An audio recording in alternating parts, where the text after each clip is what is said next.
Hai, Assalamualaikum semua. Saya Dr. Ikram. Pada hari ini, saya akan share dan kongsi dengan anda mengenai tekanan darah tinggi. Berapa bacaan normal dan berapa bacaan bila dikatakan seseorang itu menghadapi tekanan darah tinggi. Jom kita saksikan.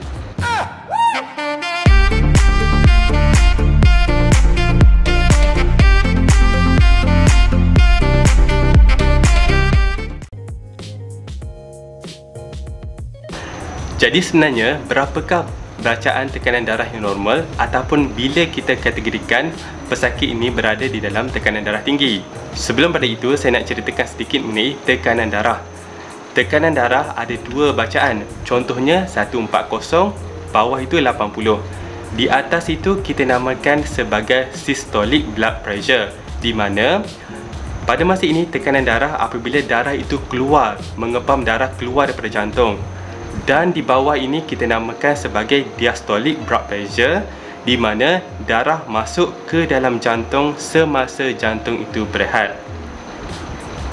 Dan berdasarkan tekanan darah tadi, iaitu atas dan bawah, kita boleh kategorikan beberapa kategori. Yang pertama ialah kategori optimal, iaitu memang yang ni yang paling cantik, iaitu di mana yang atas sistolik itu kurang daripada 120, diastolik kurang daripada 80. Seterusnya kategori normal, yang atas kurang daripada 130, yang bawah kurang daripada 85. Seterusnya ialah high normal ataupun kita panggil sebagai pre-hypertension, di mana bacaannya ialah di atas ialah 135 hingga 139. Diastolic blood pressure pula ialah di antara 85 hingga 89 mm mercury.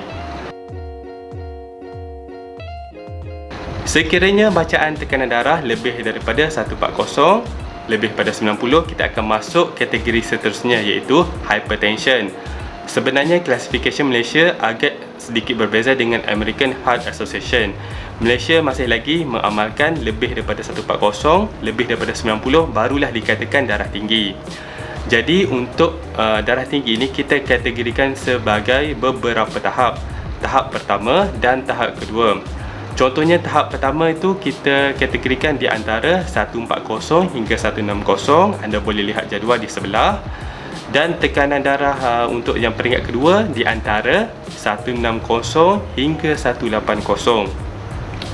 Seterusnya juga kita kategorikan sebagai hypertensive emergency dan juga urgency. Yang ni bila mana seseorang itu perlu admit sekejap di hospital, ataupun sekiranya dia ada end organ damage, pesakit perlu dimasukkan ke hospital. Selain daripada kategori tersebut, terdapat juga satu kategori khas yang kita namakan sebagai isolated hypertension. Kes ini di mana satu sahaja yang tinggi iaitu systolic blood pressure, yang diastolik itu normal, systolic sahaja yang tinggi. Jadi kita namakan pesakit itu tadi menghidap penyakit isolated hypertension. Saya harap anda semua boleh jelas tadi macam mana kita klasifikasi ataupun kategorikan darah tinggi ini sebenarnya. Memang banyak kategori dan rawatan pun akan bergantung kepada peringkat darah tinggi pesakit itu tadi. Sekiranya tahap pertama kita akan bagi apa, yang tahap kedua kita akan bagi apa, dan seterusnya. Seterusnya saya akan explain mengenai punca dan penyebab darah tinggi. Darah tinggi ini terdapat dua jenis, iaitu primary dan juga secondary darah tinggi. Antara 90 hingga 95 kes darah tinggi tergolong dalam primary darah tinggi. Oleh itu, faktor risiko bagi tekanan darah tinggi primary ini adalah seperti, satunya ialah mengenai sejarah keluarga. Seseorang yang mempunyai ibu bapa atau adik-beradik yang mempunyai masalah ini akan mempunyai risiko yang tinggi untuk menghidap darah tinggi compare dari orang yang lain. Ianya mungkin disebabkan oleh genetik, gaya hidup yang mereka telah alami sejak daripada kecil lagi. Jadi benda ini akan terbawa-bawa dan mereka lebih cenderung untuk menghidap darah tinggi. Faktor risiko kedua ialah seperti kencing manis. Ini kerana biasanya penyakit diabetes ini mereka akan menyebabkan salur darah itu menjadi senang rosak dan menjadi sedikit keras. Oleh itu, ini menyebabkan tekanan darah tinggi semakin meningkat. Faktor ketiga ialah berat badan yang berlebihan, iaitu obesiti. Faktor yang keempat ialah seperti pengambilan garam yang berlebihan. Contohnya, jika kita mengambil garam terlebih, jadi badan kita akan menyerap air dengan lebih banyak ke dalam salur darah. Apabila air terlampau banyak, ini akan meningkatkan tekanan darah pada salur darah dan darah tinggi pun terjadi. Faktor kelima ialah tekanan ataupun stres. Jika seseorang itu stres, badan akan menghasilkan satu hormon.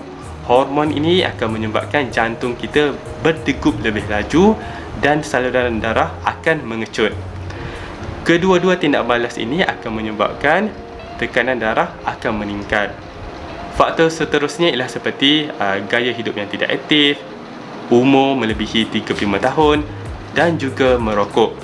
Seterusnya, saya akan cerita sedikit mengenai tekanan darah tinggi yang sekunder, iaitu secondary hypertension. Masalah ini jarang berlaku, tapi saya just mention sedikit saja. Mungkin seseorang yang menghidap buah pinggang akan menghidap secondary hypertension. Seterusnya, masalah blood vessel dan juga hormon, iaitu seperti pheochromocytoma. Secondary hypertension ini perlukan rawatan yang khusus dan kebiasaannya perlu dirujuk kepada hospital pakar untuk kita buat siasatan lebih lanjut. Untuk itu, sekian sajalah video kali ini. Saya harap anda semua faham berapakah kategori hypertension ataupun tekanan darah tinggi dan apakah punca-punca ataupun faktor risiko yang membolehkan darah tinggi itu terjadi. Sekiranya anda rasa video ini bermanfaat untuk anda dan berguna, boleh subscribe channel ini. Sekian, terima kasih. Assalamualaikum.